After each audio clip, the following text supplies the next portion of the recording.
Well, the very good evening, everyone. Thank you for joining us today. I think we are very lucky today. We have Elite UK REIT with us today. I think for those of you who do not know, they are the Singapore-listed real estate investment trust that primarily invests in the United Kingdom commercial properties. And I think they're leased primarily to the government entities. So this provide them a sort of stable and recession-proof income.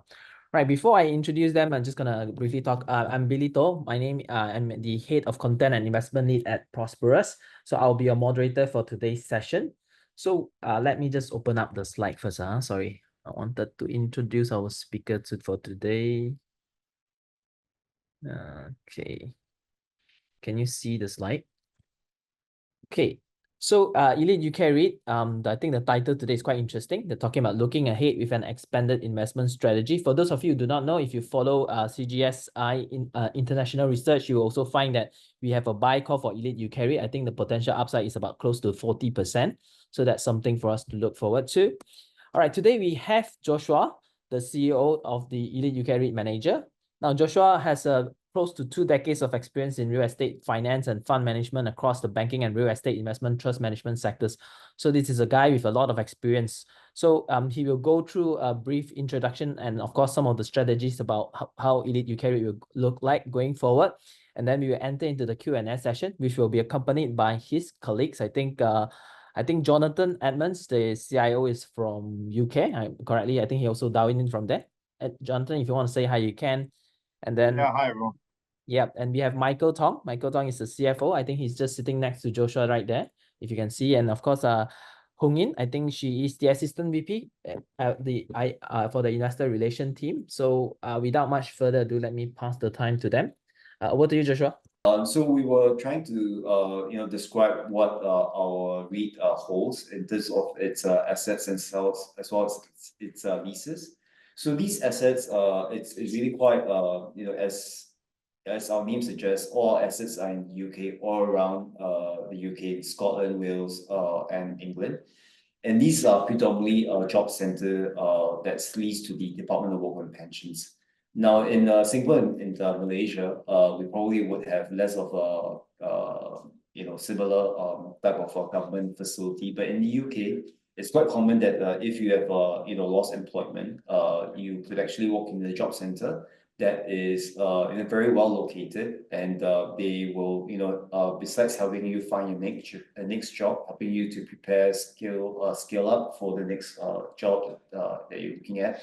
They also provide financial assistance to the job seeker in the UK. So that's actually a system that's been around for more than 100 years in the UK. And this is, I think, something which the UK government provides to its residents in the UK. The UK government also has this policy that these job centres needs to be very accessible by bus and train transportation, public transportation. And as such, they need to be within 20 minutes of travel. As such, these assets tend to be very well located to transportation nodes, as well as key amenities in towns, as well as cities around the UK. These assets are also predominantly freehold, close to 100% freehold. We have 150 properties all around the UK. 145 of these are freehold, and the remaining 5 properties are long leasehold assets. They also lease to the UK government at the very highest level, which is at the Secretary of State for Levelling Up. So our leases are as close to a sovereign credit risk as you could get. And these leases are also signed on the triple net basis. Full repairing and insuring leases is what they call technically. So the government's responsible for the upkeep of the properties, for security, for gardening, utilities, and so on and so forth. So as you could see, they're all around the UK on this map. Just a very quick word on our sponsors. We have 3. Sunway is the Sunway Berhad group of Malaysia. They are one of our key sponsors, and they have also been very supportive in our recent fundraising at the start of the year. Besides that, we have a Holy Group, which is a homegrown Singaporean construction and development company.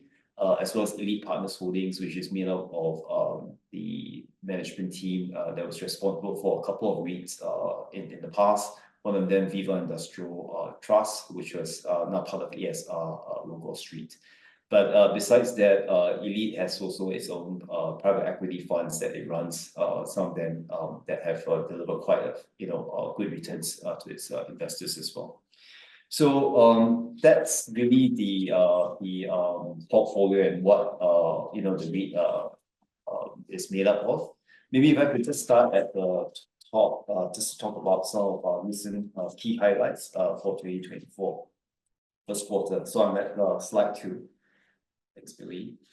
So I think the revenue that we collect has been relatively stable. We have benefited from last year, starting from April last year, we actually removed many of our leases and we had on average a 13% bump in terms of our average rental, which is basically the effect of the inflation linked adjustments to our leases. Currently, we have about 4 years WALE running to 2028, and I will also address this later on. The net property income was slightly down at 8.3 million because we have some vacant properties which we have to take on some vacancy holding costs. The NAV is at 39 pence per unit. Today we're trading at about 24.5 pence, 24 pence. So you could tell that actually this is a very good entry level, and the price to book value is actually something that's rather attractive. DPU for the first quarter was down year on year, and it was partly because of a fundraising that we did at the start of the year. But also, it's also sort of reflecting the pressures that we have from interest rate markets. If I could just move on to capital management, 2 slides down on slide 5. Yeah. So maybe on the capital management now, I'll let Michael talk so I can take a little bit of rest as well. Thanks, Josh. Capital management, I think, probably one of the top concerns by investors just like yourself. We have actually progressed pretty well for refinancing. Just calling up some key points on the slide. We have successfully secured 3 1/4 year of refinancing. So you can see that the graph chart just speaks 1,000 words. We effectively moved from 2024 loan maturity to 2027. Not only that, we also secured a little bit of a bump. So our loan there was 114 outstanding. Now we have secured 100 million of fixed term loan, as well as an additional 35 of RCF. And the strategy around there is is for cash management because our biggest call out here is that unlike other REITs, we actually collect our rental ahead, 3 months ahead. So for example, July to September, we already collected a huge bulk of our rental at the beginning of July. So we distribute our dividend every half year. So for those off-quarter months, we can actually use it to pay down our RCF so that we can reduce the negative carry on our cash. So that's a structural change from a capital structure perspective. So about the financial health of the REIT, please to also update everyone that due to the fundraising beginning of the year, we managed to reduce our gearing significantly, actually, from 40 in the high 40s to the low 40s, as you can see from the slide. The borrowing cost, we are roughly about 64% hedged at 31st March. So the borrowing costs range around 5.2%, pretty stable and also pretty attractive in this current interest rate environment. Interest coverage ratio is pretty healthy, way above 2.5 times. It's at a 3.1 times range. And more importantly, with the fundraising and with the refinancing done, we are looking at the debt headroom of about 55 million. So all in all, a great outcome for the first quarter of the year. We have a lot more to share, and we look forward to share them, after the half year. Yeah, if I could just add in a couple more points. So I've been in this REIT for about a year, and we have really tried our level best as a team, management team, to turn around some of the to remove some of the overhang that we have in stock. So one of them was on refinancing. When we sort of started this journey about a year ago, we had 3 lenders. for our sort of our total debt size of that time, about 220 million. So we have reduced our debt levels and reduced our gearing ratio. But also what's, I think what's probably not quite visible in this is that we actually have far more lenders to support us. I think by year-end, we're expected to have 5 lenders coming up from 3. And these are also lenders that we have leveraged using Sunway's and Holy's relationship with banks. So the terms that we've gotten, not only are the pricing margins, I think, far more attractive than what we had gotten previously. We have also gotten, quite a fair bit of non-financial covenants improvement, which I think it's probably not so visible in the numbers, but that will actually gives us a lot more flexibility going forward as well. If I can move on to next on the leases, the WALE. This is 2 pages down on page 7, I believe. Thank you. So I think one reason why there is an overhang on our share price as well, and which is a rather good, which also represents a rather good entry level for investors like yourselves, is that we do have a lot of leases expiring on one single day in 2028. So maybe it's well, I guess it's an elephant in the room, and we need to address that. The good thing is that we actually have started having conversations with the DWP, the Department of Work and Pensions, which is our key tenant here, to renew these leases into various tenant buckets. So a little bit of I guess, a history to this was that we bought this portfolio in 2018. We listed it as a REIT in 2020. At that time, we had a WALE of 8 years. And I think it was structured as a solid block of 10 years from 2018. What's I think quite strategically beneficial for us is that whilst we are not the only landlords to the DWP, they occupy roughly about 600 properties. We are the largest landlord, so we lease about 136 properties to the UK government. And all 600 properties, close to 600 properties that the DWP, lease from ourselves as well as the other landlords, they actually do expire on the same day. So you could tell that the government probably is quite concerned and also rather motivated to extend these leases beyond 2028 and into different various buckets. So I think from that perspective, they are having a discussion with us on and extend these leases starting from 2024. It's not something that we're picking up much later on 2026, 2027. So I think that early dialogue has really started, and I think we're optimistic that we should be able to close out something in the next 12 months or so. One of the key things that we have with this very unique tenant is that we have a very strong relationship with them. They've acknowledged that we are the largest landlord, and because we have a sustainability collaboration with them, we do have a very regular catch up on the works that they're doing to improve the energy performance of the assets with this sustainability collaboration program that we have. So what that is that last year we actually had a number of lease breaks between 2024 and 2028. We negotiated to basically remove all these lease breaks. Now it's quite typical for landlords to provide rent freeze to tenants to incentivize them to do certain actions on leases.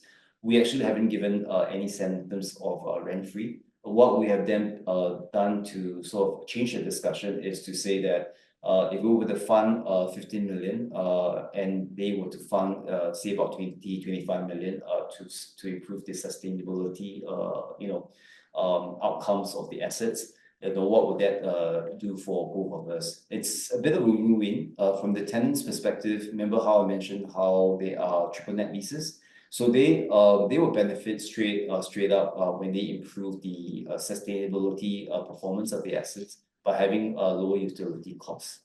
So that really is a benefit that they could enjoy straight up. And from our perspective, it's also a win because capex capital expenditures are usually a responsibility obligation with landlord. We've gotten them to co-fund that as well. And this would result in a better energy efficient portfolio for ourselves as landlords and for them as occupiers.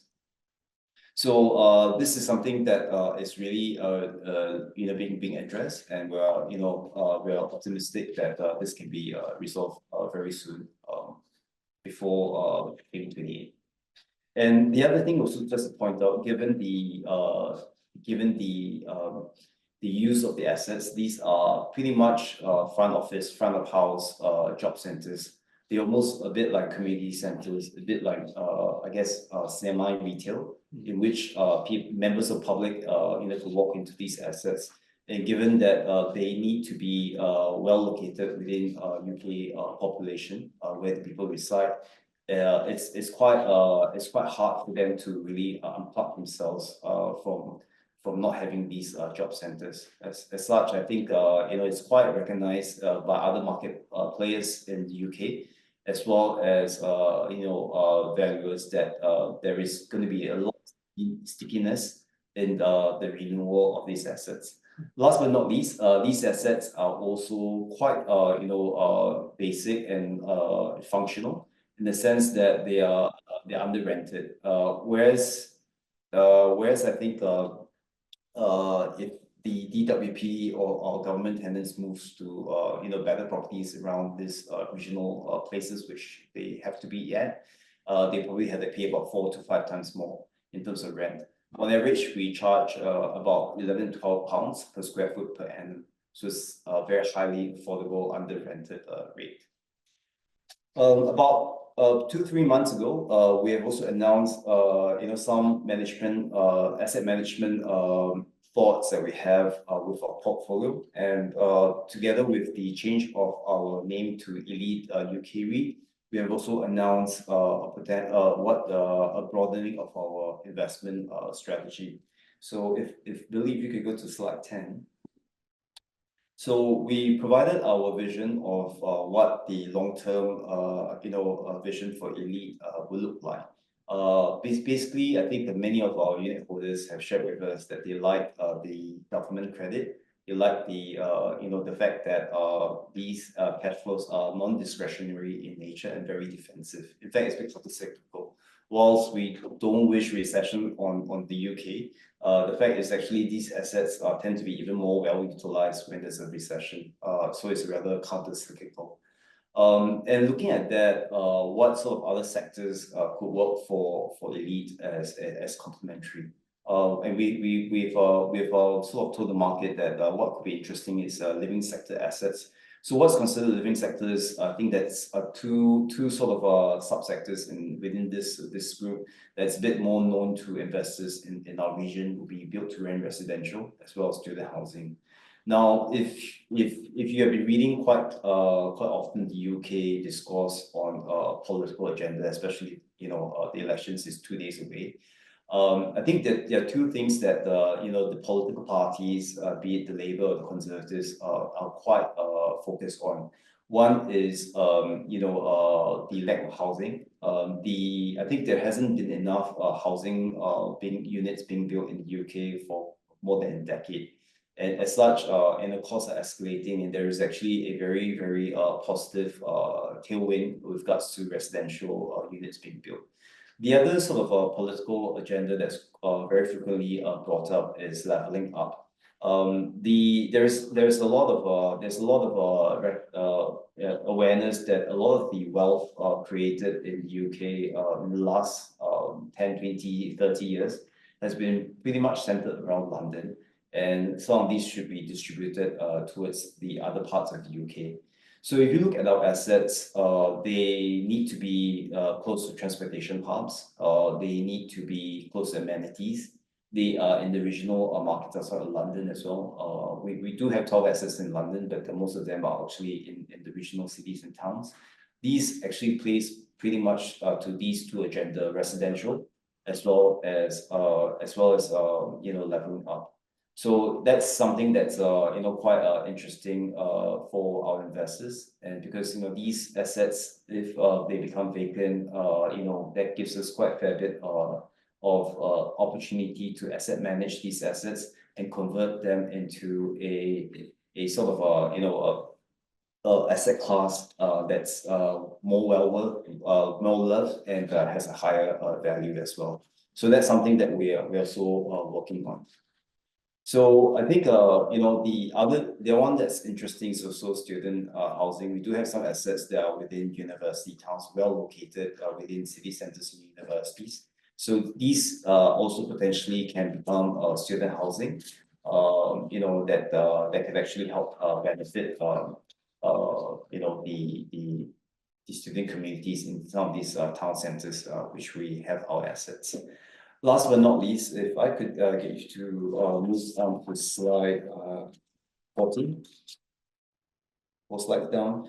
One of the very interesting things that we're working on, hopefully to deliver this year, is a data center site in Blackpool. So we've got a very interesting large site in Blackpool in northwestern England. Why it's quite interesting is because there is actually a new subsea data link cable from the US that has come up on the Blackpool beach, which is less than 5 kilometers from our asset, which is in Blackpool. Now, this asset that we have, it's actually just 1/3 occupied by a DWP office. But the 2/3 of these assets is actually grassland and overflow parking. And we have recently secured 60 MVA of power from the local electricity provider, but also further afield, British Petroleum BP and EnBW, a German energy provider, are sort of building a offshore wind farm with a delivery expected to be in 2028. So this is, I think, quite interesting as a low emission and potentially low latency data center in the northwestern part of UK. The low latency comes from the fact that the subsea cable is brand new and it has just landed in Blackpool the last few years. Last but not least, we do have a very strong relationship with the local government. We have received relatively positive pre-application response from the local authorities. We have constant dialogue with them, and they, I think Blackpool has a bit of a history as an innovation hub, and I think they have also a very big tourism industry. The UK government in the Blackpool area is very keen to diversify to the data center and the AI capacity, and I think they're very supportive of what we're trying to do here as well. Okay, I think I've been rambling a lot for quite some time, but just one last slide on slide 18, which really details out what we as management team sees as some of our key priorities for this year. So number one, I think, is really the asset manage, seeking the best use, highest and best use, planning consent for our assets, with those, especially those with alternative uses. Of course, to extend our leases and to diversify the lease expiry, that's already underway. And also sustainability collaboration with, in conjunction with the lease extension as well as the diversification of leases. On the capital management side, I think we are really halfway there. We have, we have announced we have gotten bankers' support on the on extending our bank debt. We have one more to go, which we expect. I think that the work has really started, and as we sort of improve the assets, increase its value, as well as reduce debt through available cash flows, the long-term gearing is expected to come down to less than 40%. So we're nearly there. Last quarter we had about 41% net gearing. And last but not least, which is why we are very keen with such opportunities with CGS, is really to broaden our research analyst coverage as well as our media coverage. And it's through these very useful, very important investor engagement sessions that we get to communicate the Elite UK REIT story. All right, back to you, Billy. Happy to take any questions. Yeah, thank you. Stop sharing. Okay, let me see if there's any question first. Okay. Right, for now, no. I'm just gonna go back to what you mentioned just now. I mean, I think the first thing probably want to ask, I mean, coming from someone who's not too familiar with the UK market, so you probably can guide us, right? It's mentioned the UK election. Is there gonna be an impact to you guys? Because I mean, your customers after all are mostly the government agencies, right? I'm assuming that shouldn't be lah, but just wondering what's the yeah. Yeah, so I think it's actually a net positive for us. The UK government, I think it's keen to build more homes in the UK, so that plays to part of what our plans are. But the other bit is also the Labour Party is very pro-worker and pro sort of the working class. And when we sort of speak with the shadow minister for the DWP, I think they shared that they see a greater role in the job centers being a way to reskill the people. And I think last but not least, the job center is actually quite important part of social welfare, which is by itself is actually a Labour Party invention more than 100 years ago. So that's something that's I think could be rather resilient. Okay. I like your story in terms of your growth story and how you want to go forward. But I think there is a concern, and I think David addressed it in the question, right? I think DPU had dropped off a cliff, right? It came out quite a bit. So we've seen it on a downtrend. So I guess, are we gonna expect this to continue, or you guys can we expect it to stabilize at this level? So, and could you share like why is it that your revenue is growing but your cost is still going up and your interest has come down and all that? So could you just give us a color on how this will be going forward? Sure. I think for the DPU that is coming down, unfortunately, I think like many we are sort of affected by interest rates. That has hit not just our REIT but also many other REITs. And of course, we're trying to address that through managing our capital management costs. I think the good news sounds like I think many economic commentators are saying that the UK Bank of England is likely to cut rates in August and September, which will help to bring some respite. So I think that should help. Unfortunately, I think we are participant on the market. With regards to EFR, we have no plans to do any EFR for the sort of reducing debt. If we do any EFR, it's really to grow. But I think right now we are just focused on housekeeping before we can grow again. The EFR that we did at the start of the year is really to sort of it's rather strategic. With that, we got somebody to come in on that transaction to show support for the REIT. And using that, we've also then pivot the conversation with the banks to get them to lend to us at much more favorable terms than what we had before. So I think that was rather strategic, and it's a bit of a silver bullet. I don't think we can do that in another time. And we're quite cognizant that there was a right size EFR that was not too big and not too small. And within our own management business plans, we have pathways to get to a lower gearing as well. So we don't have to come back to the market to do this again. Yeah, I think just to add on to a few points to a falling DPU, I think like what George mentioned, likely or not, we are a participant of the macro econs.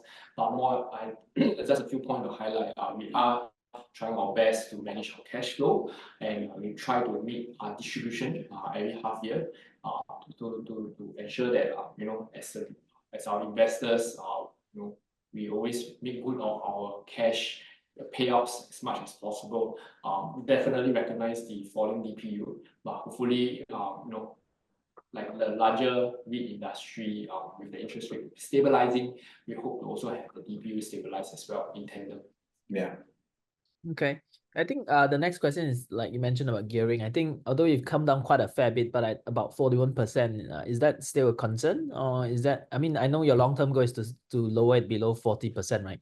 I'm guessing the industry average is probably slightly around that as well, but I think some of the better REITs probably, the bigger REITs probably have a lower gearing level below 40%. So is that still a concern at this level? Well, I think this gearing point, I think it's an important one. We did actually look at many of our peers, certainly some of the larger ones, those starting with C, N, or F, for example, other REITs. they are about 40% for some of them, or some of them you know, quite close to our levels as well. So we're probably not the only one. But that being said, we do have that dialogue with many of our investors, and I think many have feedback to us that they're more comfortable when it's in a gearing that starts with 3. We agree.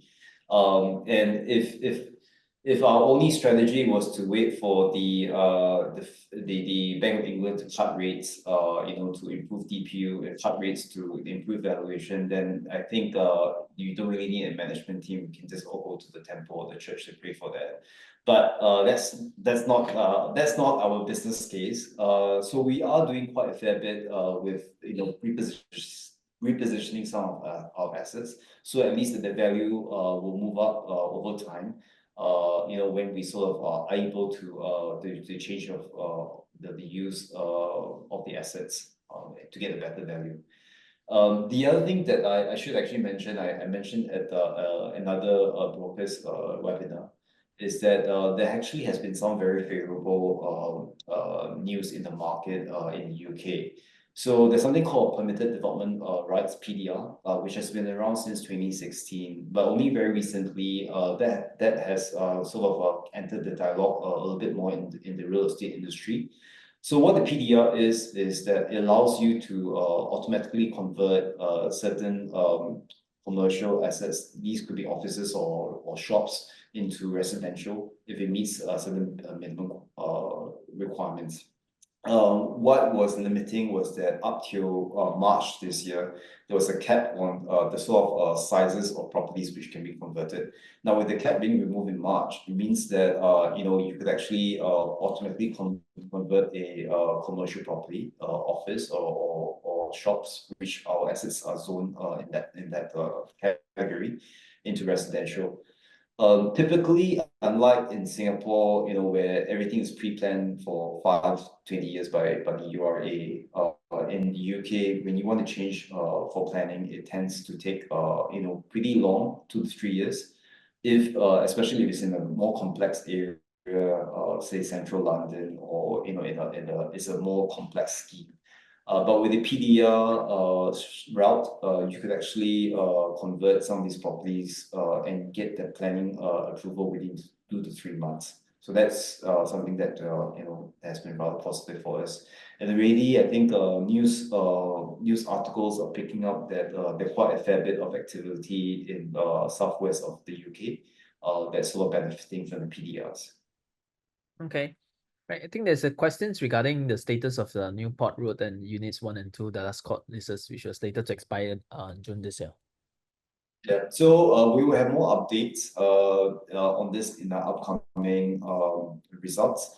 But I think it's probably something that's positive, but we'll only be able to share in the August results. Okay. I think David also has another question. I think the growth story that you talk about is compelling, but I think it's about execution, and you know, there's questions like what are the time frame that you're looking at, you know, and what sort of indicative capital investments that that investors can expect, you know, to redevelop some of these 7.7% vacant properties. Yeah. Okay. So on the time frame first, I think I've partially answered that question just now with PDRs, but I think, for example, we're looking at one scheme. If you're looking at redeveloping where you're tearing it down, it will take a lot longer, especially depending on how many floors you build up after that. But if you're looking at a conversion, which is taking out the walls, keeping the bones, the slabs, as well as the columns, and sort of converting the property, that could be a lot quicker.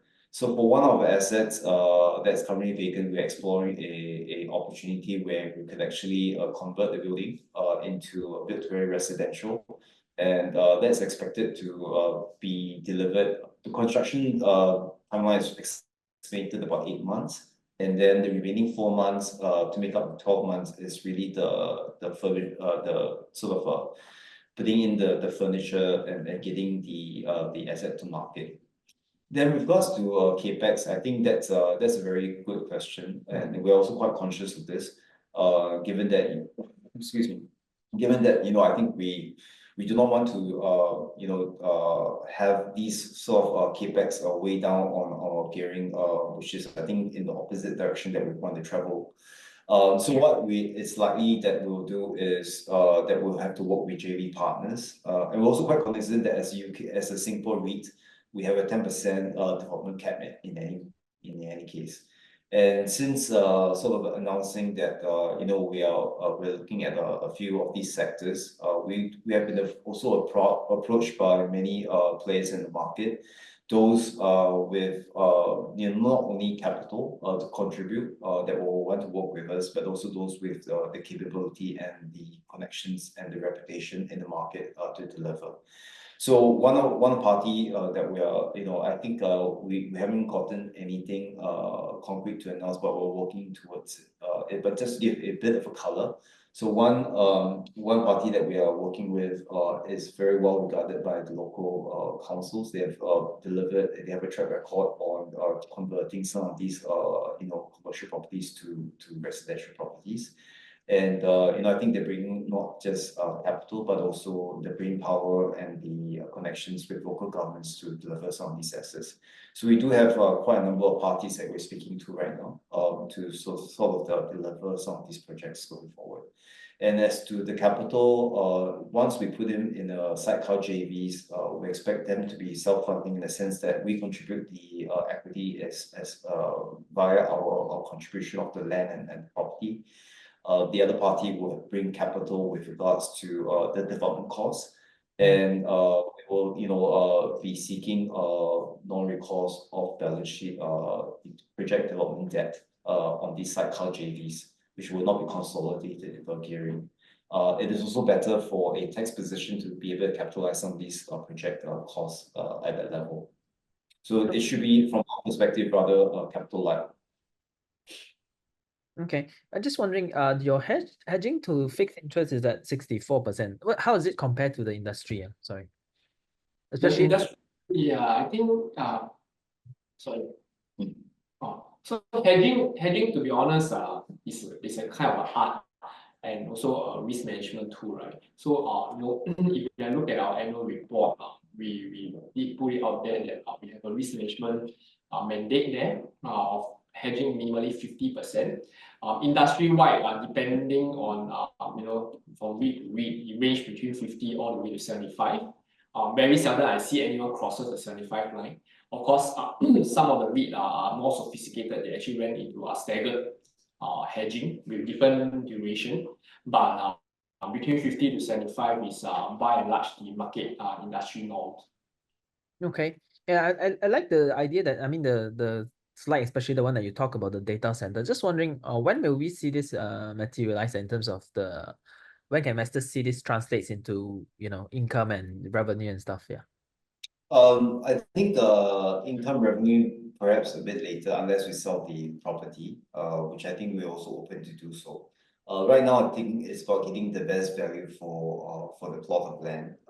We are preparing our planning submissions to the local authorities. So what we've gotten is a pre-planning, which is I think when you write to the local authorities, they do have to come back to you within 2 to 3 weeks on the broad outline of what you can do with the plot of land and where their initial thoughts are. So we've gotten that. That's positive. Now, the next step is really to put in a bit more work, a bit more study. With, for example, engage environmental studies, and we also have a development consultant that's working with us. So we want to put in our planning submission and get that in place. Once we have that, it's really marketing the asset, and then hopefully we want to be able to drive a increased value in this asset by year end, which also I think quite important in bringing down gearing as well. Okay. And so sorry, as to whether we will in the end hold it within the REIT or sell it, we are open to both. If we get a good offer, we're happy to sell it. Or if we do get a suitable credit offtake for it, with a joint venture partner, I think we're also happy to keep it if it makes sense. The other thing is also our sponsors also financially strong. So if we need to find capital in our sidecar JVs, these sponsors would also be asked to help. Okay. And thanks for the answer. And I also want to ask, I mean, the tenant concentration risk, I mean, in terms of, I mean, I think the Department for Work and Pensions about 90+%, right? Yeah. I mean, all the new strategies that are coming in, do we expect that to remain the same or it's going to come down a bit? What is the long sort of percentage that you think that you guys are comfortable with, right? Yeah, I think in general, I think when we speak to some unit holders, some of them are saying, for example, they will tell us that do more of your government risk. That's why we bought the REIT in the first place. Of course, some of them will also say, I want growth, right? So it's a double-edged sword working in government because the government is a very good paymaster in terms of we have 0 arrears since listing, and they always pay 3 months in advance. So that's something that we don't have to worry about. You book a revenue this month, you can be quite sure that you can collect it. In fact, they pay you 3 months in advance. Collection is not an issue. Arrears is not an issue. Credit is not an issue, right? So it's how quickly or how soon do we want to diversify and how much do we want to diversify. I think in the in the near term, we're probably going to still be pretty much defensive type of cash flows, type of assets. And I think in the longer term, I don't think we'll cross anything I think beyond 20% of non-government cash flows. I think that's, I guess, one of our strategic and key investment highlights for investors, the government non-discretionary cash flows that we have. Even when we do pivot away from the government sort of cash flows, I think we still wanted to have a bit more exposure to the non-discretionary nature of cash flows. So we wouldn't be, for example, going to hotels or retail. We'd probably be sticking to our social infrastructure portfolio that we have right now, as well as the living sector assets. Okay. I think this time I mentioned about 98 lease will be expiring by 2028, right? So I'm assuming that when I think you say the talks will start somewhere end of this year or and the next few years, right? So can we expect like a positive rental revision from there? Yes, we expect that we would be able to negotiate for some kind of uplift. The leases that we have signed, as I've mentioned just now, they are super under rented, 11 pounds per square foot per annum. So I think there is actually quite a fair bit of scope. If your market is charging about 40 pounds per square foot per annum, and we're charging 11, I think we can slowly move this 11 to a number that's in between 11 and 40. So that's where we want to get to. In terms of what the leases will look like, there is quite a fair bit of private funding initiatives in the UK market. PFI or private funding initiatives are where the private sector like ourselves, landlords like ourselves, invest in this government sale and leaseback assets. Besides the DWP portfolio which we own, there is also quite a big market for other government departments such as the Ministry of Defence, His Majesty Revenue and Collection, National Healthcare Scheme systems, for example. So there are many of these sort of government assets, and they sort of provide very useful comparables and playbook for all market participants like ourselves. What we typically see is leases signed for 5, 10, 15, 25 years even. That's quite common. Of course, with the longer leases, they do tend, anything that's more than 10 years, for example, they do ask for certain lease breaks along the way, 5, 7, 12 years, for example, depending on how long the leases are. Okay. I think I have most of my questions. I just want to have 2 more left. So the first one is in your opinion, what are some of the key risks that investors have to look into, especially those that will affect the REIT market, right? So yeah. So I think the general macro economic I think sentiment is, I think one is that I think interest rates do not go down again in August, September, although I think many in the market are saying that they will.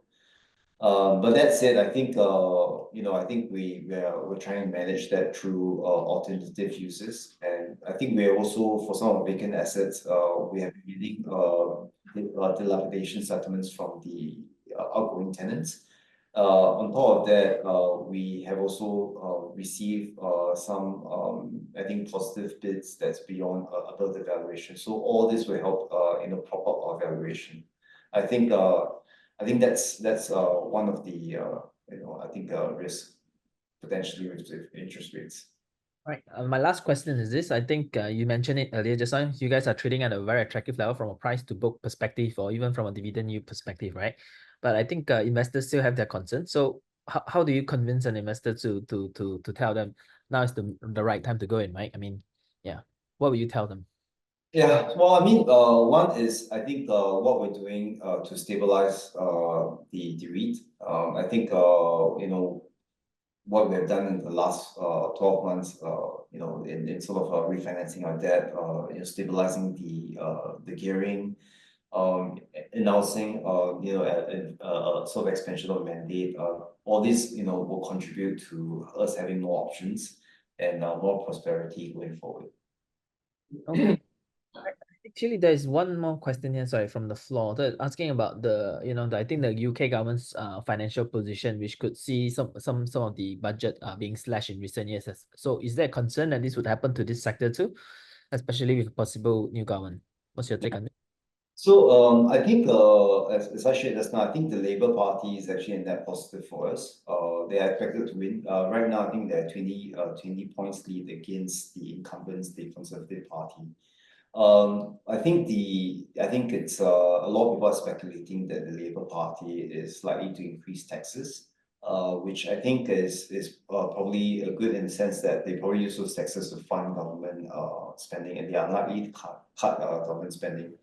With regards to DWP specifically, one, I think it's really very congruent with the Labour Party's manifestos with regards to getting people back to work and providing that sort of social welfare to the UK society. But also the real estate budget for DWP is really a drop in the ocean with the amount that they actually do fund to support the financial assistance program for job seekers. And I think there was a study to say I can't remember the exact number, but something to the effect that every pound that the government spends on the job centres and DWP agendas, they receive roughly about 16 pounds back. So it's 1:16 payout ratio. 1:16 payback ratio. In terms of crimes avoided, poverty elevated, as well as eventually taxes and prosperity as these people join the workforce. So it's probably, I think, in the times of need, these assets actually are more resilient and more needed in the UK. Okay. All right. Thank you, Joshua, for your presentation. Thank you, Michael, Hung Yin, and also I think Jonathan as well. Thanks so much. Thank you everyone for joining us. Have a good night. Thank you. Bye. Bye. Bye-bye.